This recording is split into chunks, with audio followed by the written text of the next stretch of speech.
for joining us. I'm Kim Knox, president of the League of Women Voters of San Diego.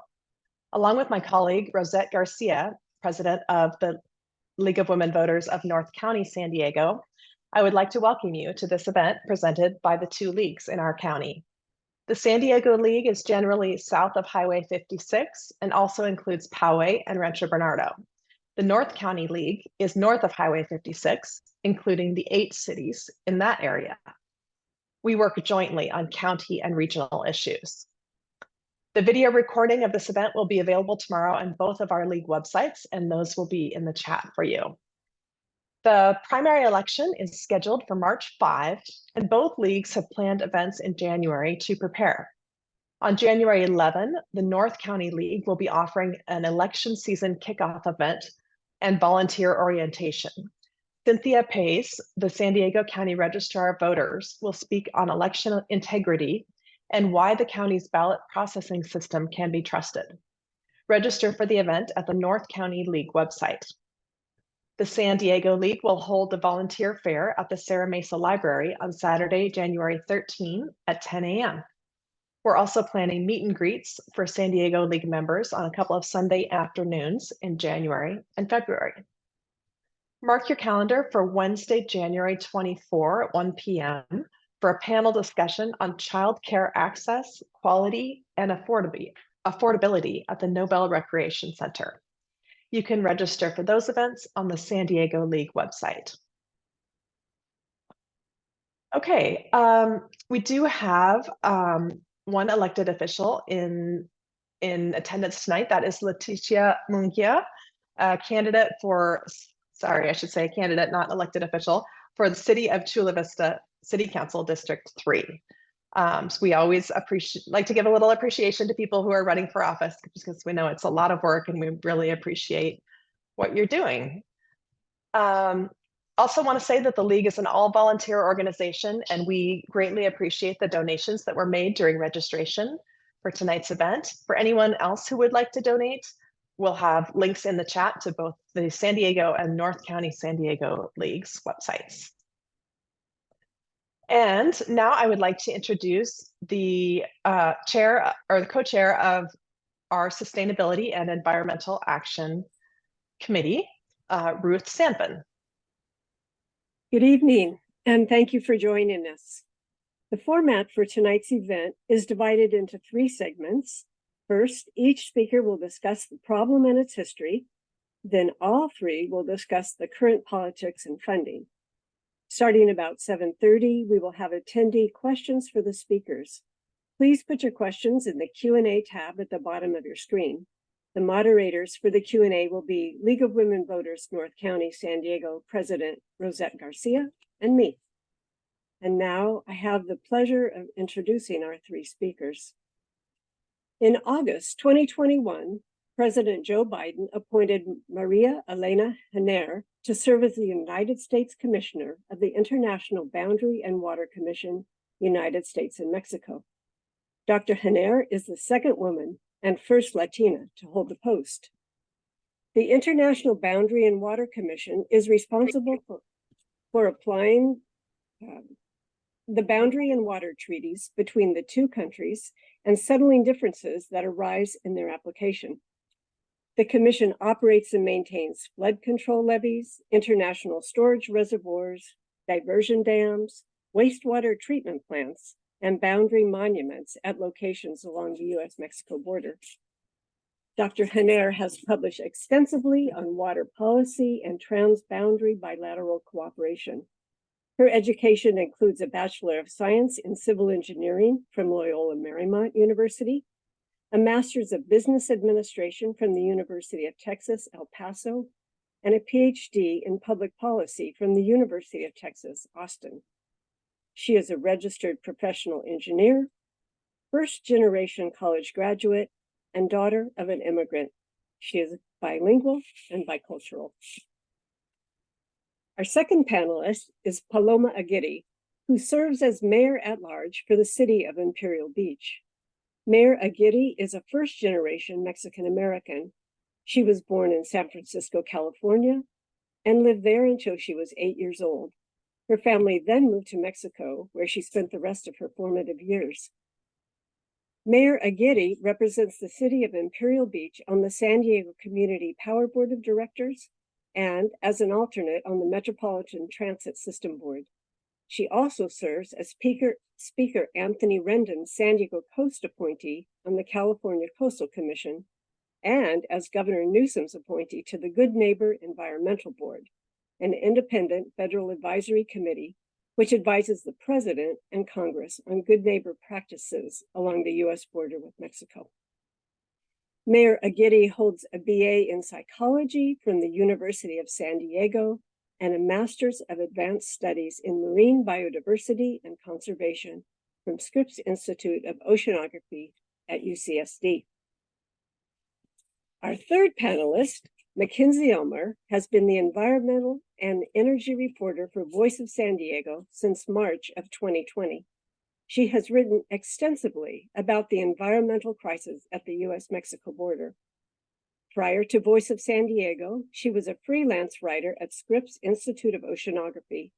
She was also the assistant program coordinator for the Climate Science and Policy program at Scripps. She has a Bachelor of Arts from the University of Iowa, where she studied journalism, and a Master's in Climate Science and Policy from UCSD. Welcome, all of you. Commissioner Giner, let's begin with you about our transboundary pollution problem and its history. You're muted, Commissioner. There we go. Thank you, ladies, for the introduction, Ruth. And I really want to recognize the League of Women Voters and the noble work that you do. You have been a great guidance to me every time I go vote. And so I really appreciate that. So it's really a great honor for me to be here. So my heart goes to all of you. What I wanted to start with was to share a map.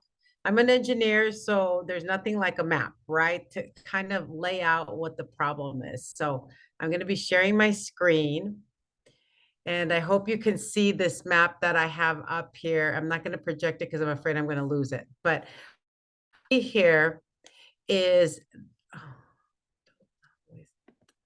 what you see here is the U.S. Mexico, okay?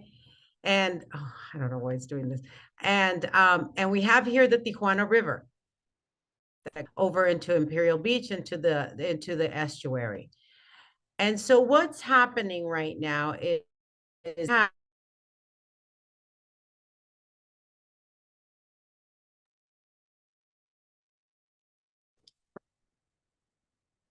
when it's treated in Mexico, I'm not sure. Can you still see my map? No, your map is gone, but just carry on. Okay, so when it's treated in Mexico, so I'll just go back here. It's treated in Mexico, it flows into the Tijuana River. At the same time, we have a wastewater treatment plant that takes wastewater from the city of Tijuana, and that wastewater is treated at our plant. And then there's another wastewater treatment plant on the coast. I think it's about 30 miles south of the border, and it's called San Antonio de los Buenos. That wastewater treatment plant in Mexico is not working right now. So that's one issue.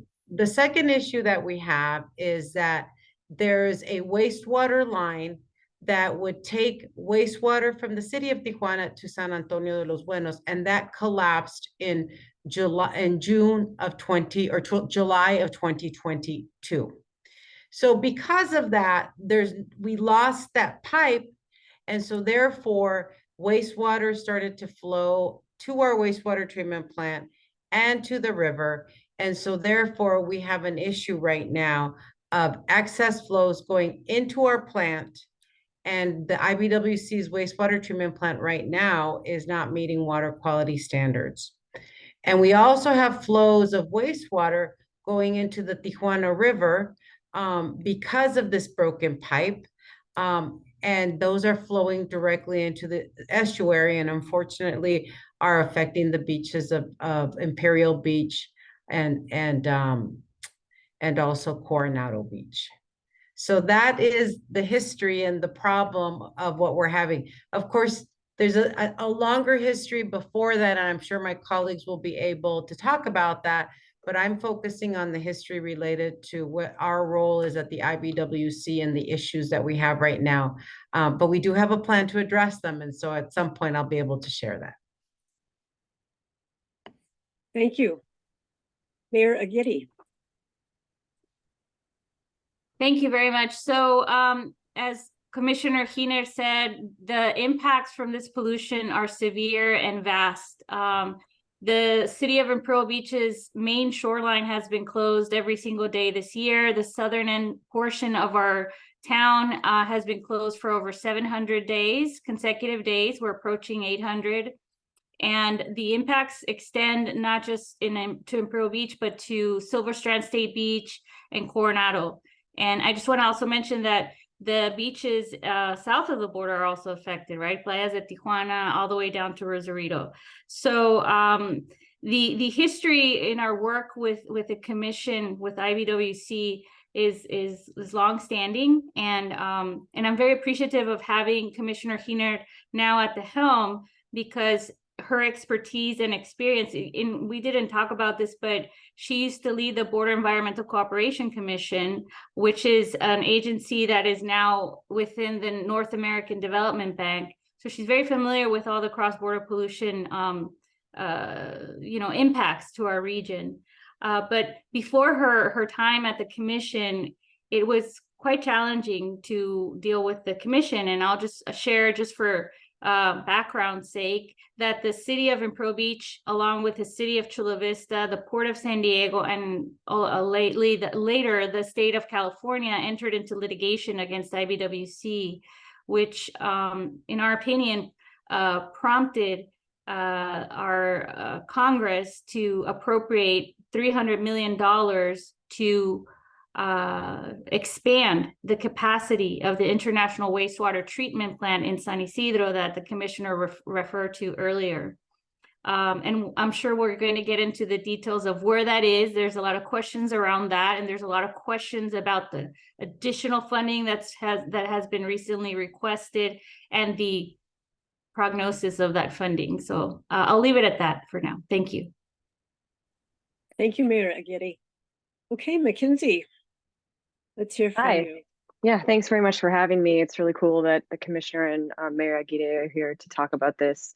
So I'll come from like a journalistic perspective, obviously, having covered this only for a couple of years, and I'm sure the mayor and the commissioner can jump in with a lot more knowledge. But you asked about the history, and so just in my studying of this problem, it seems to date back to like even the 1940s, where we were, or even prior to that, we were drawing the border first, and this problem has kind of been a function of not only of geography of where the border has been drawn, and the actual topography of the land there, and what that means for sewage and wastewater, and just between two large cities that are divided by a border, but also the just sheer growth of the city of Tijuana over the years, which started after World War II, and development happened at a really rapid pace. And so I always like to talk about that to start, to just explain that the city of Tijuana has grown so fast, and perhaps with not the type of permitting you might expect on the US side. So buildings are built, houses maybe are built, or residences are built, and haven't perhaps had the proper connections to like a traditional wastewater system. I mean, this really is truly like wastewater talk. It's like talking plumbing and pipes and all that good stuff, and it's just sort of built up as over time, more and more people creating more and more sewage, and that by nature of gravity has just sort of flows down over the border. And so I think it was MacKenzie, can I ask you to slow down just a little bit for our interpreters? Oh, I'm sorry. I even wrote slow down on a huge letters on a piece of paper, and I totally ignored that. I can slow down. Yes. Thank you. Thank you. Sorry to our Spanish speaking friends watching today. I spoke far too quickly. And so I guess I was just trying to talk about a little bit more history that led us up to this problem. And I think I left off just saying that, you know, in the city of Tijuana had grown so much that there was a lot of sewage being generated and potentially wasn't able to be treated as quickly as it could make its way into the Tijuana River and across the border. And so in 1990, I believe, Commissioner, please correct me, the first international treatment plant was built on the US side to handle some of the sewage for the city of Tijuana. So by function, it's basically a piece of the city of Tijuana. And it was jointly built by both countries' money and maintained that way. And now we're at a point where the city of Tijuana has grown and grown.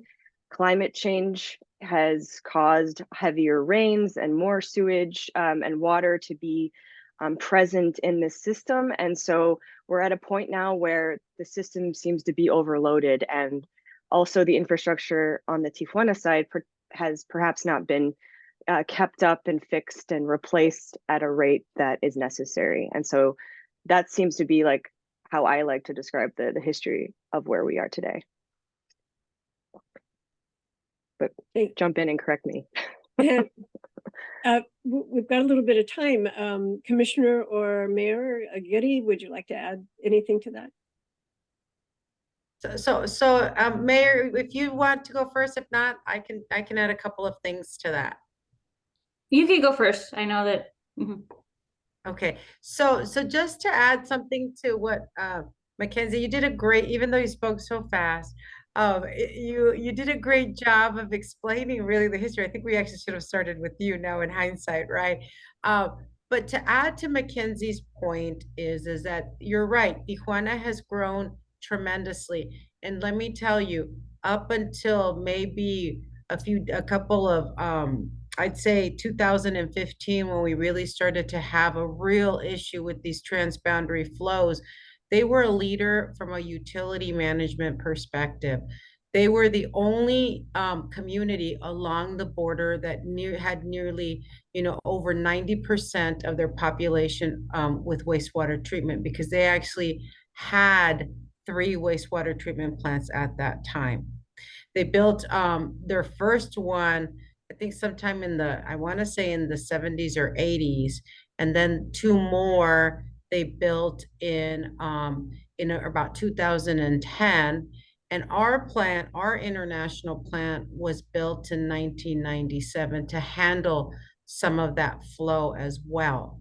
So it's been a collaborative effort between the 2 countries in addressing this and recognizing that it's a shared problem, and we're working towards a shared solution. The other thing I'd like to add with Mayor Aguirre's comment is that the relationship between the public and the IBWC, like she said, was very, very contentious for a number of years. And so my approach has been, this is probably like the 7th stakeholder engagement meeting that I've had, where I've had the opportunity to share what the plans are of the IBWC, because I feel that it's up to the public to hold us accountable. And that history of not sharing that type of information at the IBWC is one of the things that I've been really proud that we, as not myself, but also with the support of staff, have really pivoted the agency towards. And so because of that, I think it really becomes an opportunity for the coalition building that's done to help advance the funding that's been necessary for this project. And I'll just add that I think it all really stemmed from the free trade agreement, the original free trade agreement that was signed in 1994, I believe, that attracted a lot of people from all over Latin America in search of jobs in Tijuana. So that pressure really was made evident even though they have the 90% coverage of infrastructure, it's infrastructure, as we all have witnessed and experienced, that's outdated and insufficient, right? And because they have a combined stormwater and sewage infrastructure system that this entire city was built over, every time it rains, you have those pipelines or pipes or conveyance systems or manholes, whatever, collapse, and then you have the added sewage spills and the increased sewage. That's one. And two is the unregulated neighborhoods in Tijuana, the unofficial neighborhoods that are not really even connected to that 90% coverage that the commissioner mentioned. That's also an additional and exacerbating factor in this entire equation. So to a certain degree, there's almost a shared responsibility when it comes to the negative externality that was created from that original free trade agreement. And just to add something to what Paloma commented on, almost every Fortune 500 company has facilities on the Mexican side, right? And so that is because of the opportunity to combine technology and labor in Mexico is what makes televisions and vehicles such a power. I mean, to be able to compete with other regions of the world, this symbiotic relationship is really important.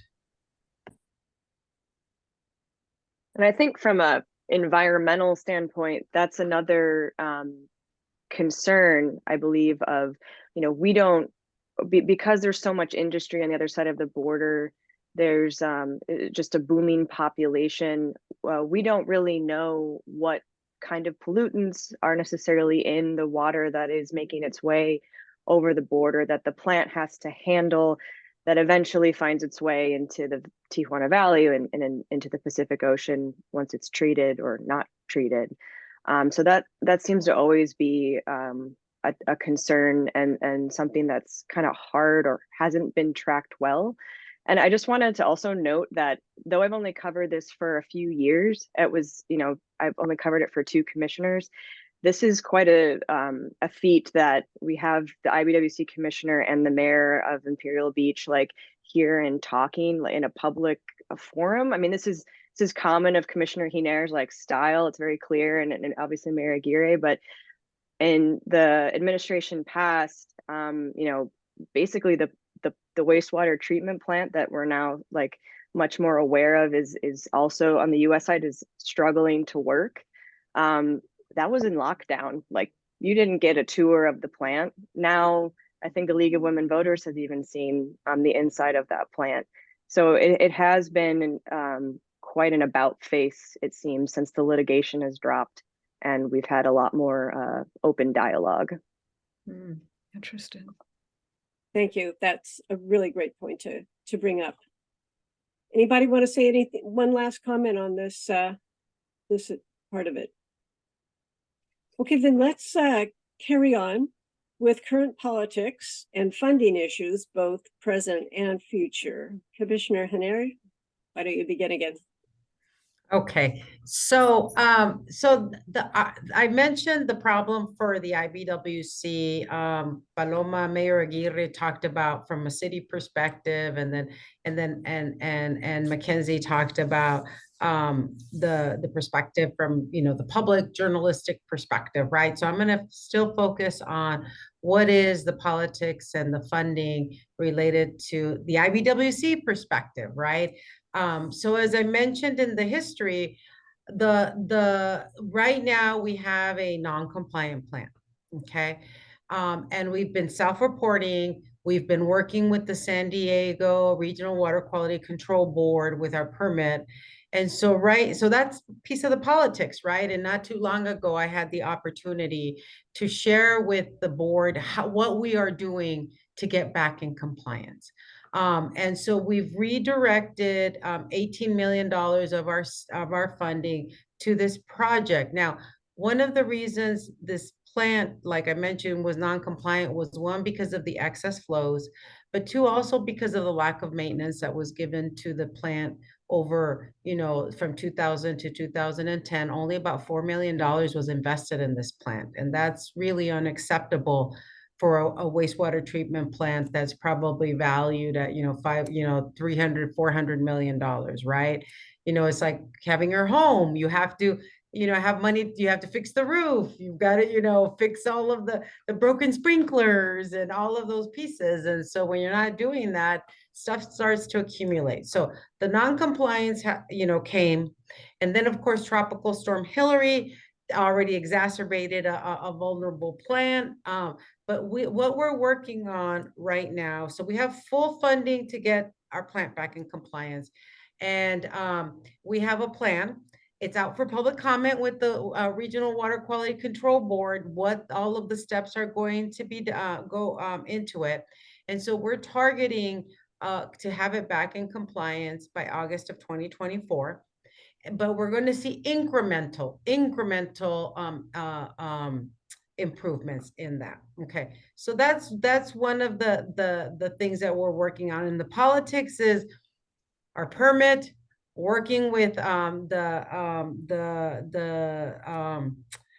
Regional Water Quality Control Board. Now, the other piece, the full expansion of the plant. So, right, EPA was granted the authority to do an analysis to see what needs to be done to reduce the transboundary flows into the Tijuana River by 90% back in 2021. They received $300 million under the United States-Mexico-Canada agreement. And so what they did was they did a study that said,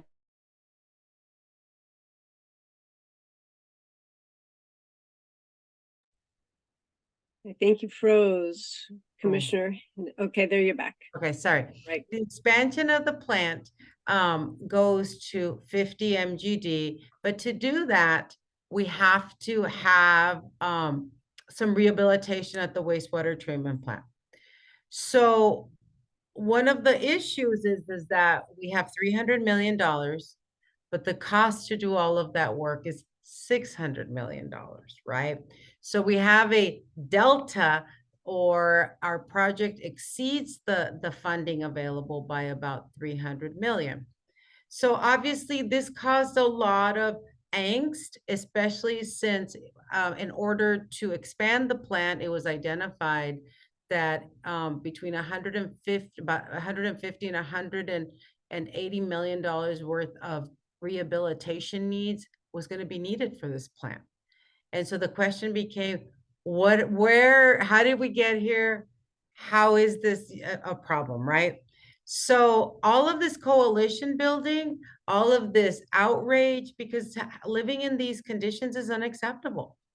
And all of this outrage and letter writing campaign and your members of Congress really coalesced around this issue. And so that's the politics. They met, they were talking to the administration. So when you have all of these sides talking to the administration, it's like having a husband. Your husband doesn't listen to you, but he'll listen to everybody else around you, right? And so it helps, right? And so all of that coalition building, the administration now in a supplemental has included 310 million to add to the pot of money so that we can build a 50 MGD plant and upgrade the plant so it's not so vulnerable as it is now. And so that is kind of the story behind the politics and the funding. Now there's a third piece to all of this, right? Because part of the mix, like as I showed earlier, part of the infrastructure issues are in Mexico, right? And so one of the things that we negotiated my first year I was at the IBWC is a minute.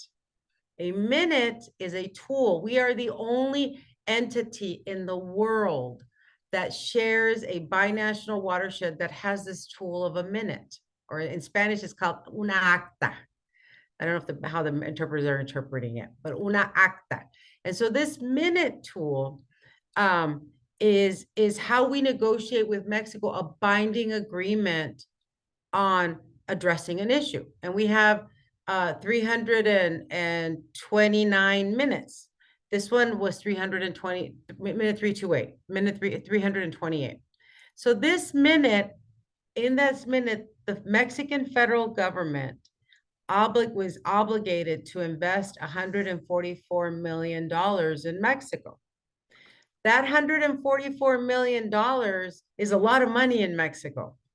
And they have already secured 1/3 of that amount of money. And why is that important? Because in Mexico, construction funding is only good for 1 year. So it would not be helpful for them to have all of the, very different from the United States. We want to get the full 600 million. But on the Mexican side, it's really important that they get money every year to do this, because it's a use or lose. So right now, the fact that they have 1/3 of the funding for that first tranche of projects has to do a lot with the politics. Mayor Aguirre meets with the state of Baja California. We meet with the state of Baja California and the federal government. So all of this coalition building as well also brings light to the issue in Mexico, which then leads to attention to the issue and, funding going into that. So that's my perspective from the history perspective and the politics. I mean, the politics and the funding. Thank you. Mayor Aguirre, your take on current politics and funding issues. Yeah, that's the exciting part of this conversation, right? I just want to give a little bit more of history and background. As Commissioner Giner was speaking, I was reminiscing of we were all active in my past life as an advocate. We were actively involved in the development of Minute 320, which was, I think, signed in 2012. And the commissioner referenced the lack of maintenance, operation and maintenance funding back then. That was one of the things that a group of us, a coalition of stakeholders, constantly advocated for, both when I was part of that Minute 320 working group and as co-chair of the IBWC Citizens Forum Board, which we were constantly advocating for increased O&M, operation and maintenance funding from the agency itself. And that never happened in the past, couple of administrations of the IBWC. So to Commissioner Giner's point, she did inherit basically a plant that is in severe need of rehabilitation, right? And the fact that she's reallocating these internal, I think you said $18 million, right? The fact that she is allocating these $18 million from internal funding, I think that speaks volumes, right? But the challenge is it's not enough, as she pointed out. Half of the original $300 million that were secured through the USMCA agreement are going to go to fix the plant. So that's where we are in the state of, okay, we all coalesce. There are all these stakeholders that raise their voices, all 18 mayors in this county of San Diego, every single state legislator, every congressional representative, federal congressional representative advocate, all the nonprofits advocating for increased funding. And thankfully, the President Biden did include the additional $310 million request in his emergency supplemental funding bill. But the exciting or ugly part of this conversation is it's dependent on congressional appropriations. And that has been the journey since I can remember working on this issue. It's every 2 years, it's the subject being subject to congressional appropriations approval. And sometimes that happens and sometimes it doesn't. And that could be a factor of why not enough funding went to the plant. Something we haven't talked about is the sources of funding that IBWC can receive funding from. It is funded through the Department of State, and the Department of State has limitations on the type of funding it can receive. For example, it is ineligible for the funding from the infrastructure bill or any other source of funding that could be made available. I know that Congressman Peters has introduced a bill to, as they refer to it, to have a legislative fix and remove that barrier. But again, it's subject to the congressional approval process. So that is the challenge. And, you know, I just want to acknowledge before we run out of time that the situation is the worst it has ever been. And that's the perspective that that I bring, because that's what my community is experiencing, right? Not just now in Imperial Beach, but all of South San Diego, the communities of Nestor and San Isidro and all the way to Chula Vista now. So we can get more into the details of the health and environmental health impacts, but the bottom line is that the funding is the sources of funding are insufficient. The funding itself is insufficient. We are in years and years of arrears of catching up to where we need to be. And I saw a question in the chat. Someone was saying, well, what's it going to take for us to have clean water?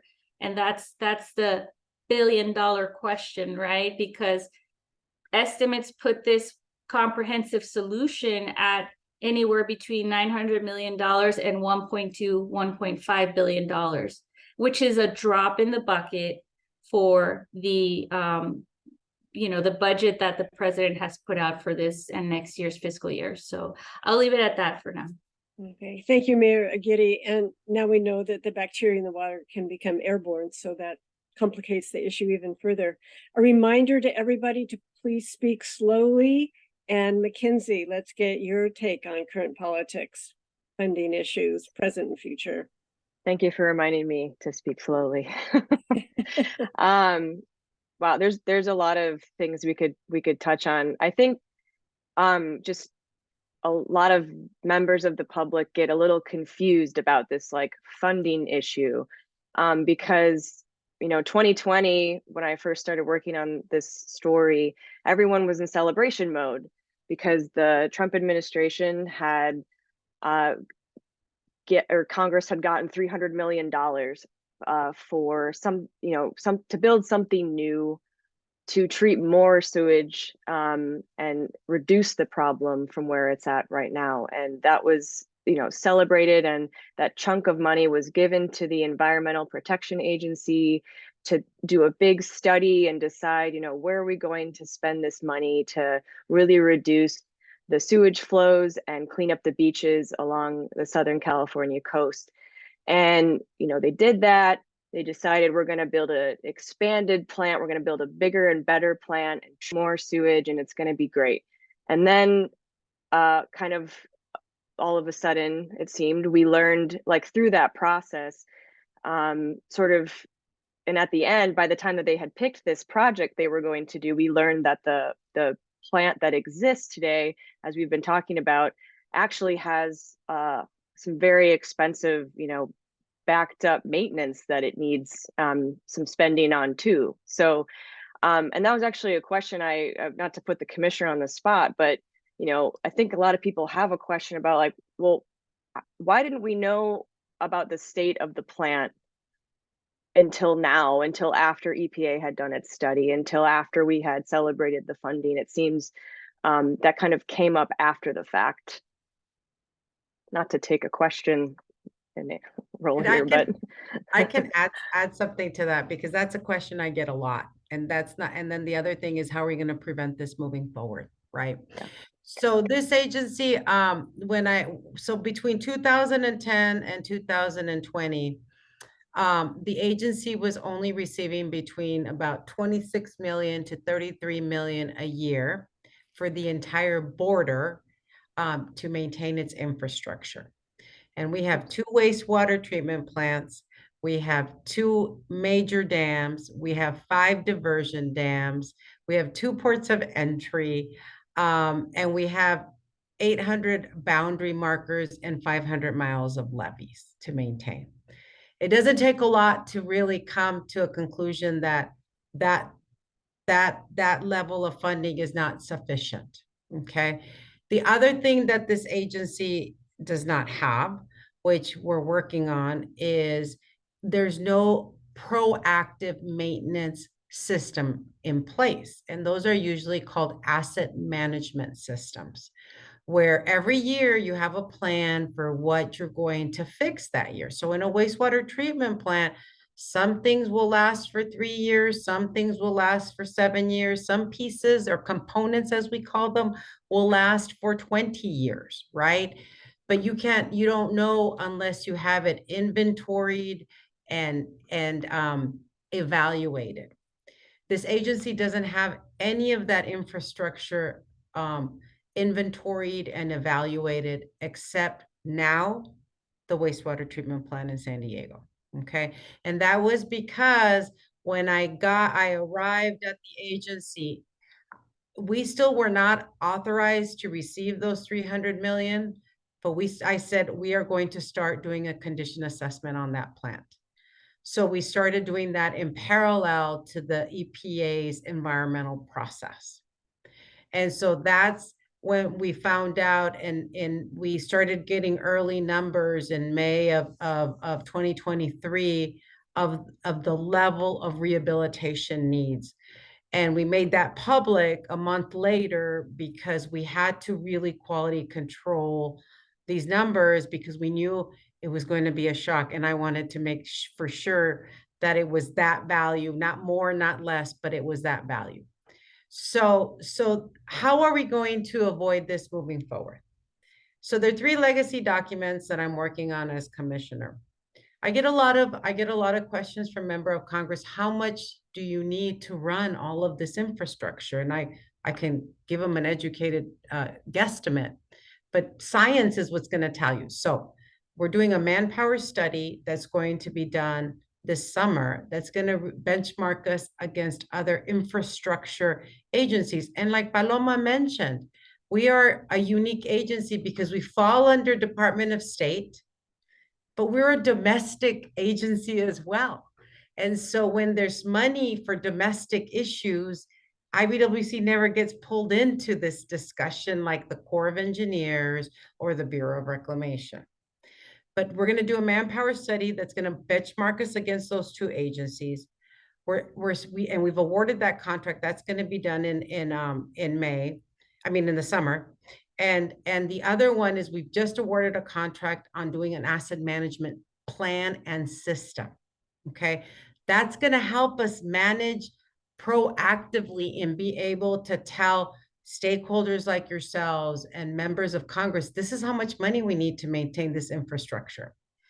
And then the third thing that we're going to do that we do not have is a capital plan that goes out for 20 years on what are the needs of the agency. Paloma, I'm sure you've got a capital plan as a city. That is a typical tool. We don't have that here. And I've been asked, why? Well, there's all kinds of opinions that can come with that, right? But right now, the reality is we do not. And I'm hoping that many of you now will hold this agency accountable on the importance of having these tools. Thank you. MacKenzie, did you want to follow up with anything? Yeah, thank you. Thank you for answering my question. Sorry to take that away from you there, Ruth. That's my job. But it's hard. It's hard to sit back as a reporter and not ask questions. But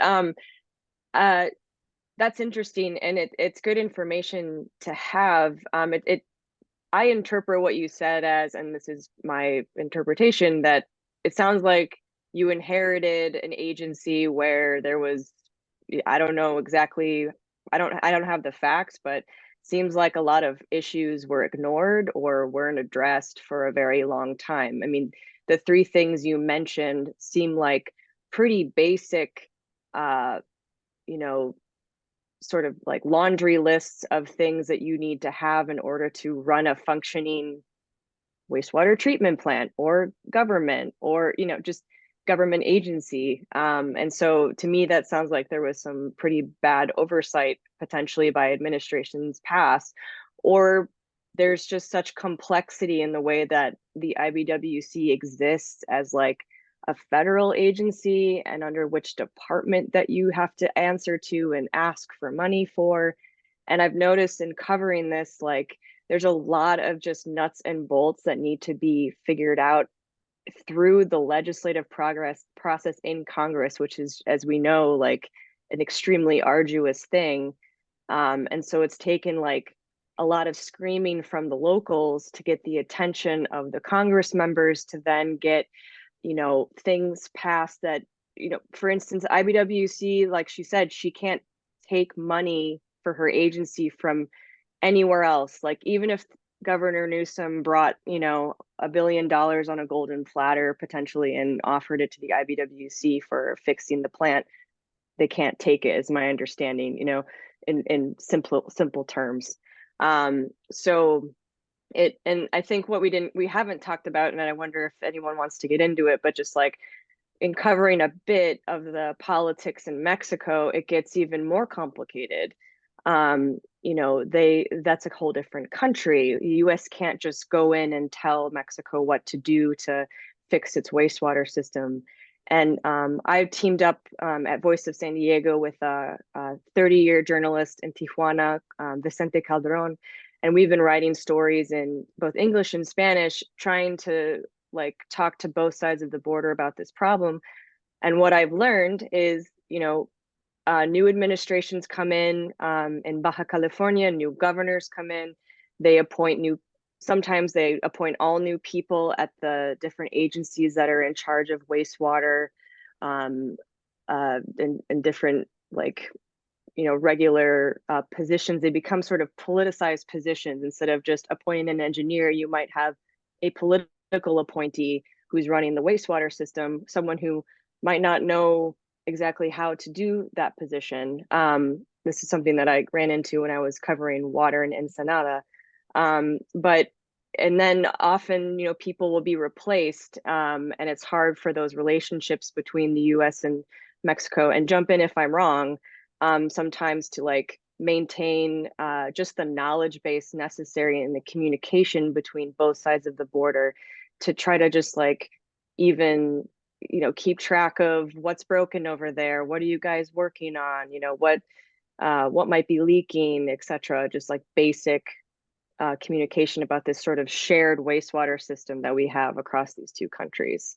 Yeah, I imagine that there are several questions about that in the chat. We have a host of questions, and if you all don't mind, I'd just like to jump into them a little bit early so we can get as many answered as possible.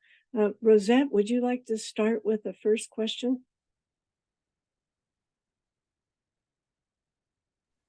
Yes, thank you Gotcha. for that. There are so many questions, and some of them you've, Commissioner Giner and Mayor Aguirre have already kind of answered. But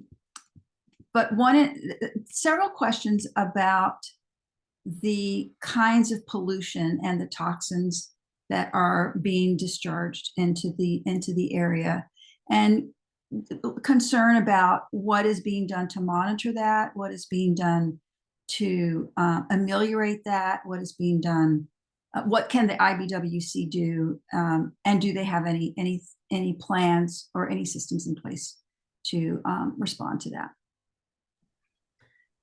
So what I could do, Rosette, if there's questions that you feel you would like for us to answer, if you would like to send them to us, we can give you an official response, and you can post on your webpage to that.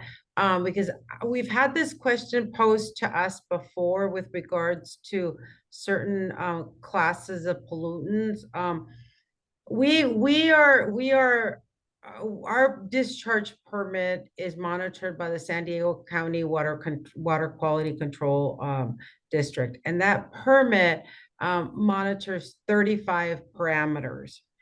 And so one of the toxins that has been brought up before, when we looked back at our discharge, we did not see that. And so I'm going to have to go back and look at that again, but we do have an extensive monitoring.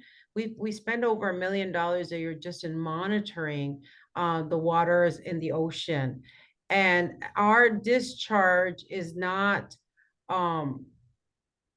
has not been to the level, and this is one of the things that I wish David Gibson was on, because he has a lot more institutional memory with regards to this. But my understanding is that our discharge is not bringing those types of pollutants to the beach. Those PCBs, I think, were some of the ones that had come up, right?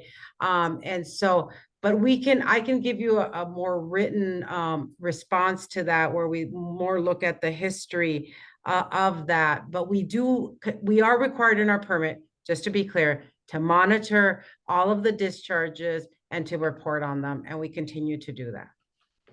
And I think the concern is what is being done to mitigate the Right. charge of those Right. toxins. And so the mitigation is precisely the work that we're doing right now to clean out our sedimentation tanks, to replace some of our pumps, to bring redundancy to some of our systems, right? So that we don't have these vulnerabilities exposed anymore. And so those are the major things. And so like I commented, the San Diego Regional Water Quality Control Board does have our plan and schedule out for public comment right now.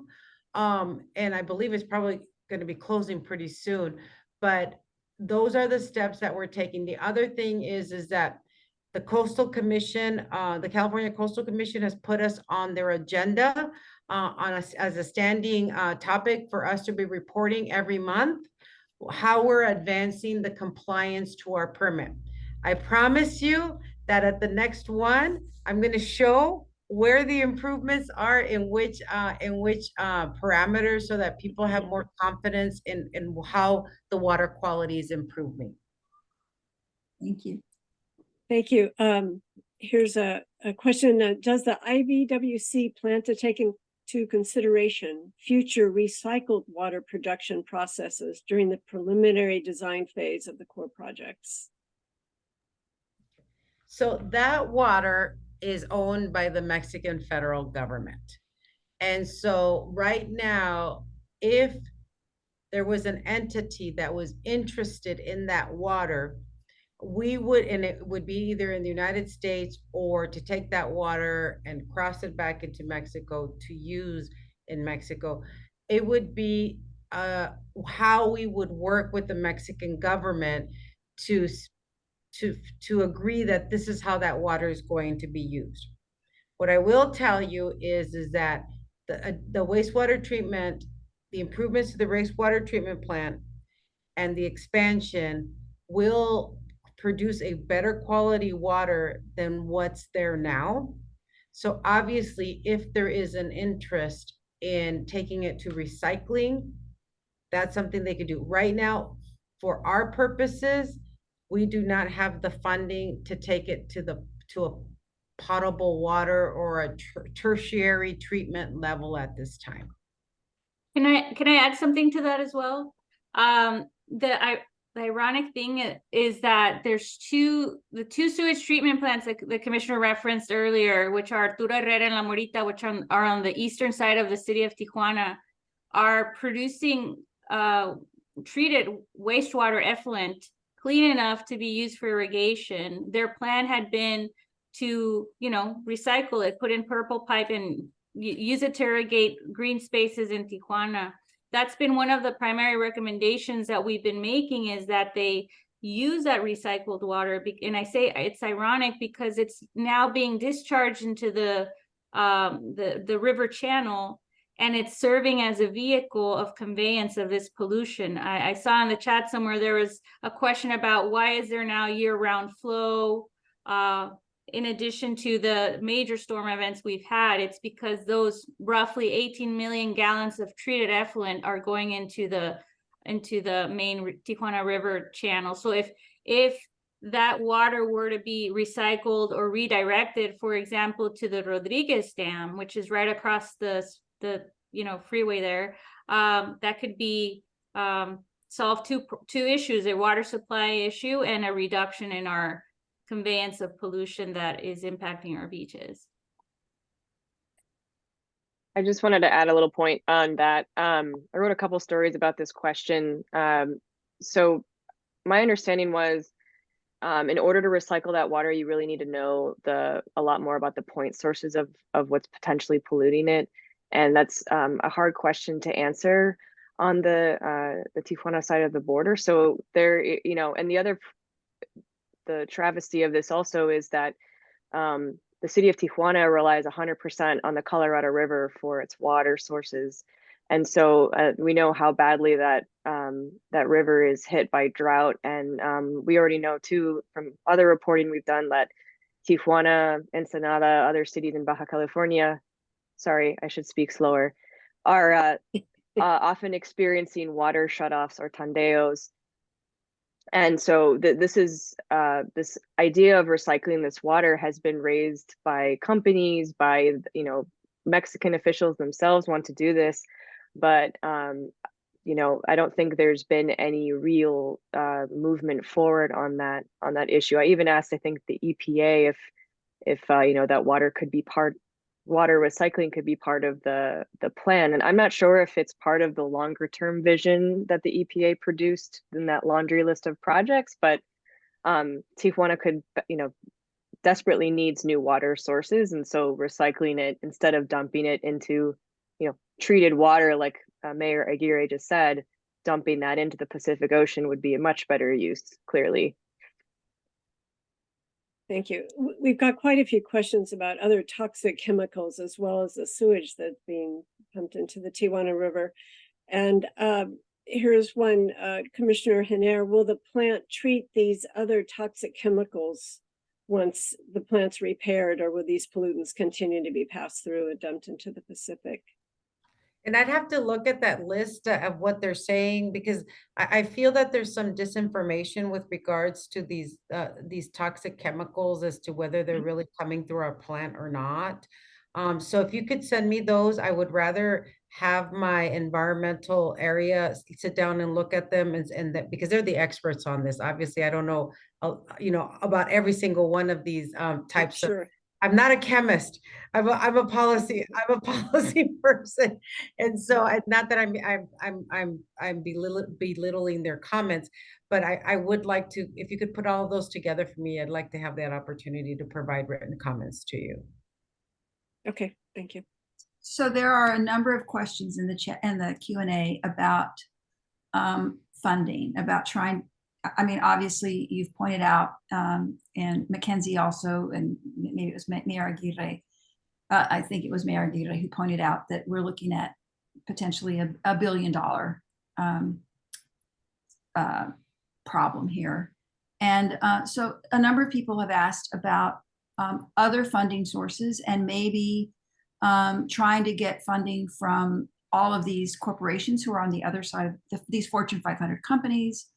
What pressure has been brought on them? Is that a possibility, or even a fee-based sort of thing like it happens at Otay Mesa to help fund infrastructure? And then one person in particular said, what can we do as citizens to try and, what do we do to help you get the funding that is needed to address this situation? So it's kind of a two-part question, if you will.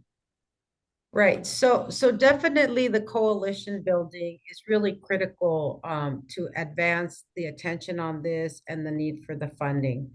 And there are areas of the country that get a constant stream of funding for cleanup, like the Chesapeake Bay is the one that's referred to quite a bit, right? They get, millions and millions and tens of millions of, and probably even hundreds of millions of dollars every year. They recognize that area as an area of common interest, but also as a programmatic area. The Tijuana River doesn't have a program for it. And, the estuary is a really important environmental amenity for, for the nation. And so really learning, for me, I think a good strategic approach would be to start right now. We're addressing kind of the urgent matters, but really broadening the conversation to one of looking at it from the perspective of a program where there's a constant stream of money to help address this. I think is going to be a good way to have that to address that need, because like Paloma and MacKenzie mentioned, this is $1 billion project, multi-billion dollar, need in the area. I mean, we haven't even talked about cleaning up the sediment in the estuary from all of the stormwater, right? Stormwater is going to be all the time, right? And so there's got to be a stream of money to help with this. And so I think the question is that what can we do? Well, starting to advocate for that type of program. And again, having the leadership like the state of California to think about this region as a region that needs this support. That's would be my best. And no one's more interested than should be no more interested than the state of California. This is the California amenity of the estuary. It's such a beautiful, beautiful place to have. And I'll add to that if that's okay. I think that to that point, it's a state amenity. And it's also a state crisis, right? That's why, putting on my coastal commissioner hat, the commission has prioritized it at the highest level, right? We sent a letter to the president, a letter to the governor, and a letter to Secretary Blinken from the Department of State, not only asking them to prioritize the issue, the funding, but also to eventually ask for an emergency declaration. That's why I've been calling for an emergency declaration, because I know that potentially it's, and Commissioner has talked about this in the past.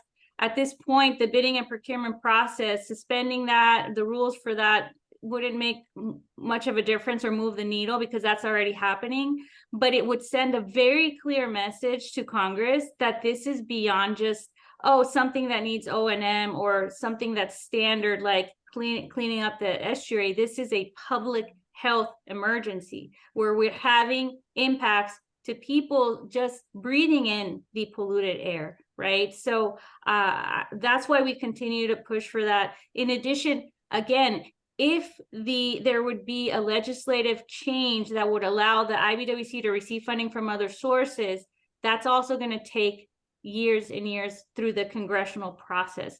That's why we've been calling for the state of emergency, so that all of those processes can be suspended.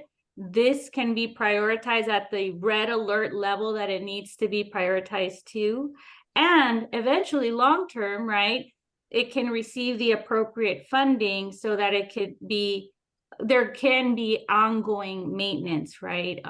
That's the medium to long term. But right now we're in triage. We're talking about, the analogy could be of someone who's literally had their aorta and it's bleeding out, right? And I, not to be too graphic, but it's the level of urgency that I, as mayor of the city of Imperial Beach and as a representative of the San Diego Coast on the Coastal Commission, are calling for. And Ruth, let me add one thing to what Paloma said, because she's been an excellent advocate and has had she's the best strategist I've met when it comes to this, because I think she's got a great approach, and she's right, spot on. When she talks about us not being able to receive funding, it's what they call in Congress contributed funding authority. You as an agency cannot spend more money than what Congress authorizes you. But other agencies like the Corps of Engineers and the Bureau of Reclamation, which I highlight because they're similar agencies to us in what they operate, they do have that authority. So it's a tool so that they can receive funds from other sources so that they can help maintain the infrastructure they're interested to maintain. And that's what we're seeking to request. President Biden's budget did have that in there, and right now it's with Congress and going through various committees to get that authorized so that we can have that contributed funding authority. Let me just can I just take a quick second? Absolutely. This is such a unique way to run a sewage treatment plant, right? Like normally your sewage goes to the city or the whatever, and you're paying through your rates, you're paying through your bills to keep those that infrastructure, functioning and working. We have to go through Congress to get just a bit of money to fix a piece of what's wrong at the plant. This is how incremental this particular structure is. Like, it's just, it's kind of wild when we kind of draw it out like that. And I think it sounds like it's pretty critical then, Commissioner, to have this change in the legislative, like, process to say, oh, we can take money from California and then the doors open, or from companies, that are contributing to the problem. So this would be like a pretty big fix, right? Am I okay? Well, here's another question along that line. Can we work towards a cross-border fee for infrastructure similar to Sandag's Otay Mesa 2 crossing fee for infrastructure for a permanent funding solution? Right. Oh my God. Can we work towards that? And who's we? I guess who's this we?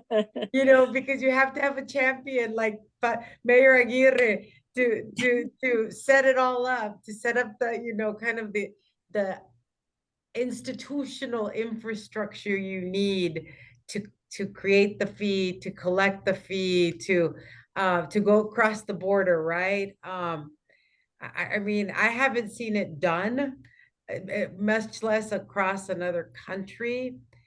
So I don't know. I'll let Mayor Aguirre. She's always very creative at finding paths for complicated things like this. Yeah, it's an interesting concept for sure. I think MacKenzie made an excellent point earlier about the just non-traditional scheme of what we're talking about here, right? How this wastewater treatment is being paid for and all the hoops that have to happen, for it to even receive a modicum amount of funding for maintenance. But the cross-border fee, I mean, to a certain degree, conceptually, theoretically, does it make sense? It could make sense, right? Let's not kid ourselves here. We are technically taking the brunt of the cost, right? And of funding this treatment plant for the benefit of the people of South San Diego, right? That was the reason why it was created in the first place. It's because, the speed at which the promised plant was going to be built in Mexico wasn't happening fast enough, and the impacts were so severe. The plant was built and it really created it alleviated the issue for some time, right? I have a predecessor of mine, Mayor Diane Rose, who said she was part of those efforts, and she talks about like, yeah, we had relief for some time, but now we're back to where we were, if not worse. Now, I think it would be even more complicated to charge a fee, because some of those monies that are collected at the border and things like that have to go through their own appropriations processes and earmarks. I think theoretically it's interesting. I think it'd be a long process. I think an easier solution would be whenever the renegotiation of the USMCA agreement is conducted, that's where you have the ability to use some of those, or leverage some of the wants and needs of each country and bring this into the fold, which is what happened when those original $300 million were secured. Just in hindsight, I wish they would have asked for a bigger pot of money, but it's hard to, as Commissioner said, guesstimate some of the needs when they didn't even have a real assessment of the conditions of the plant, right? So I'll leave it at that. Do we have time for more questions, Ruth? Yes, we do. So there are a few questions that are asking for maybe some more concrete information, like, is the pipeline that you said collapsed on the Mexican side that is no longer working, is there a plan for it to be repaired, and if so, when? What the other fixes that you're talking about, what's the time frame for that? When can people expect to see some? Right. So the like Mayor Aguirre said, it's been almost or probably over a year that certain parts of the beach have been closed. There's been other parts that have been closed 700 days, right? So let's talk first about that pipe.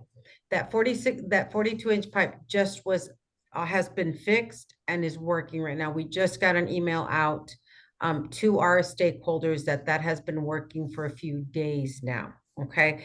We aren't real excited about it and not doing a lot of hoopla over it because we want to make sure it's working, because they actually built a brand new pipe and they did it in record time. And the reason it was not done earlier was because you can't go to Walmart and buy, 46-inch pipe right off the shelf. It had to be ordered, manufactured, and brought over. And so, it took about 6 months to do that. Now it's built. Now it's just started to operate. If that pipe holds and it was built appropriately, again, this is built in a different country, right? We should start seeing improvements. One person talked about transboundary flows year round. We should be able to see those minimized substantially, okay?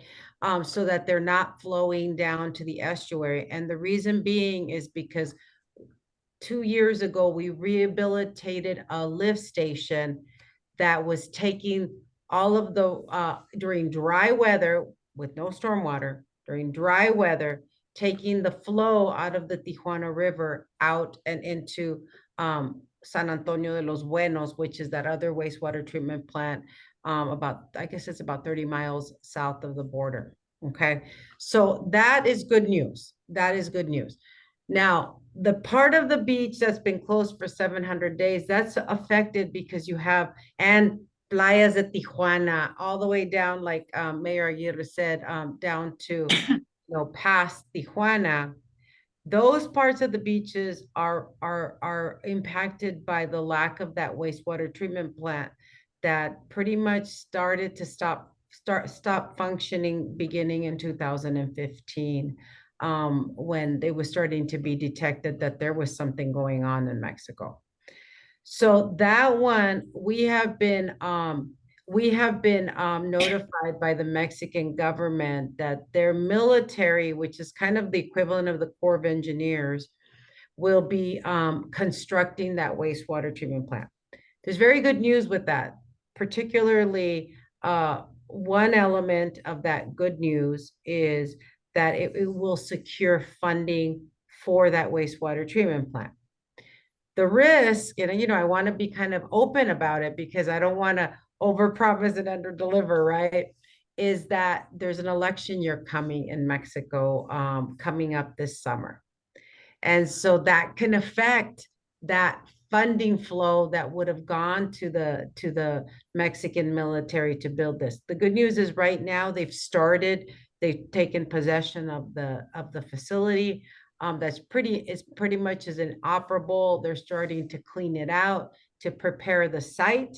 In the meantime, they're waiting for the funds to come, and they could start bidding out the project. They have told us that it's going to be about 2 years for them to get that done. It is a much smaller plant than ours. It's only going to be 17 MGD, and it's a brand new plant, so it doesn't have the complications of the rehabilitation. But we're going to have to keep an eye on it, and we're going to have to, and that's one of the things that I, as the IBWC commissioner, under the minute 328 is, we're required to get from Mexico what is the status, how things are progressing, and as part of that, we share it at our citizens forum and any other venue that has been set up for us to share information with.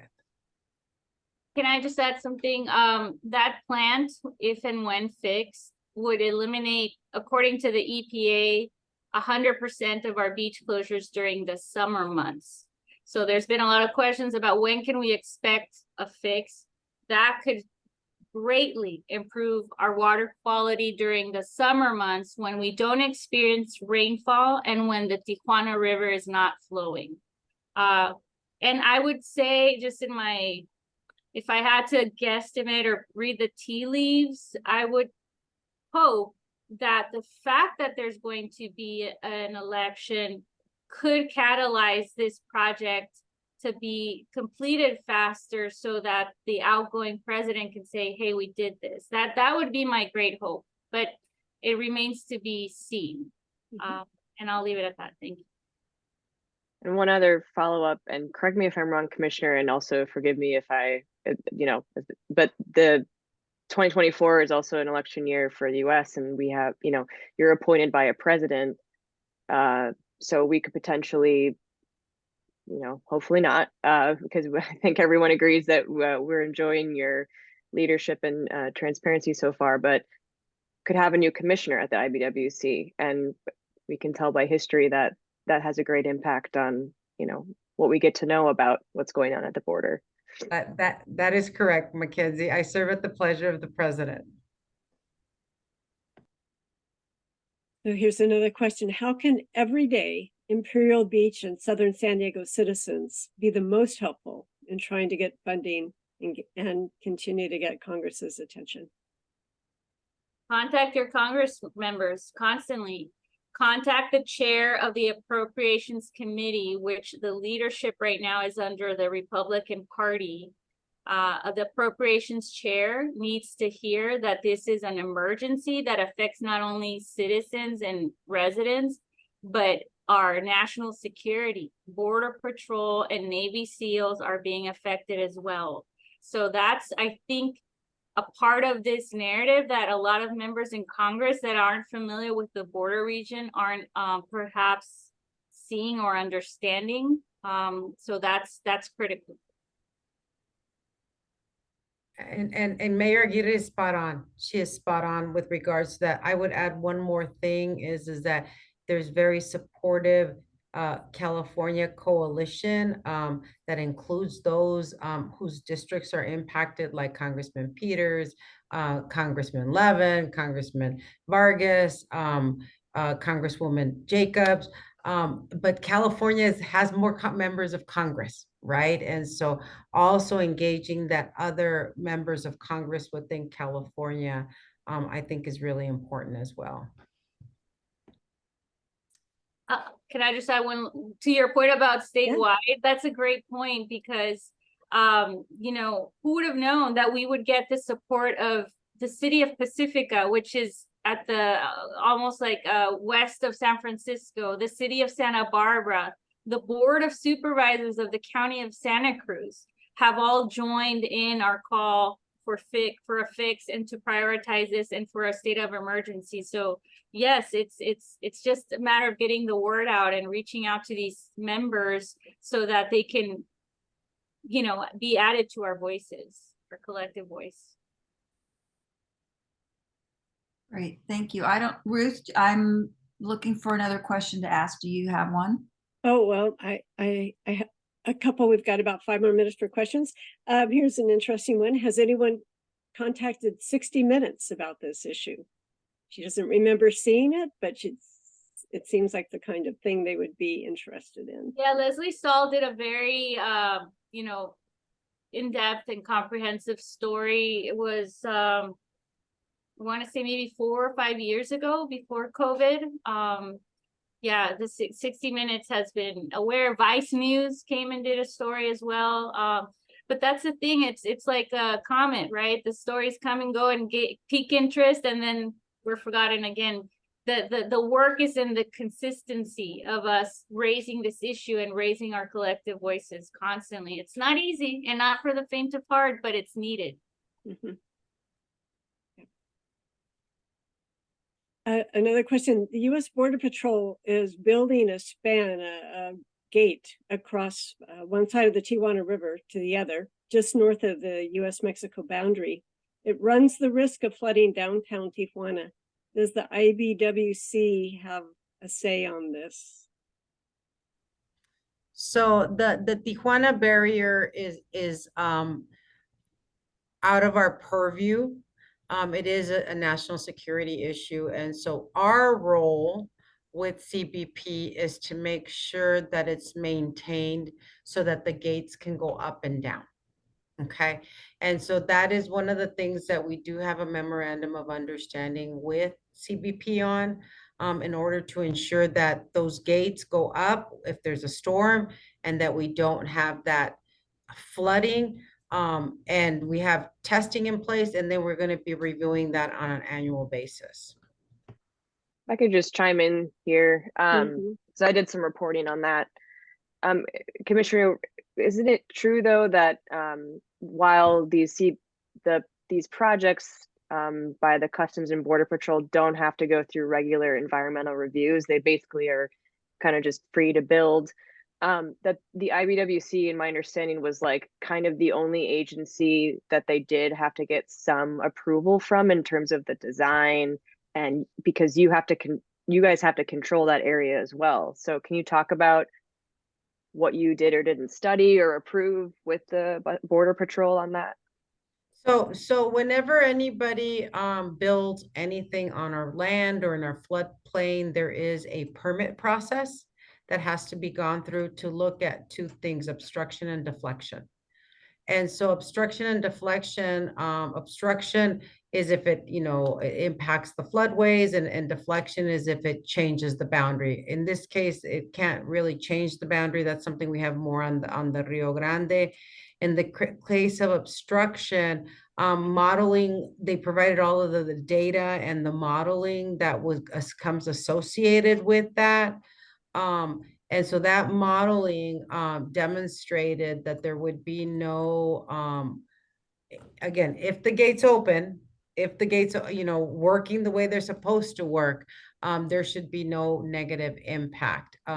So right now, that is why the memorandum of understanding that includes constant testing of those gates, emergency power backup, those are the types of things that we put in there that would be required in order to ensure that it doesn't become an obstruction to the point of flooding the downtown area.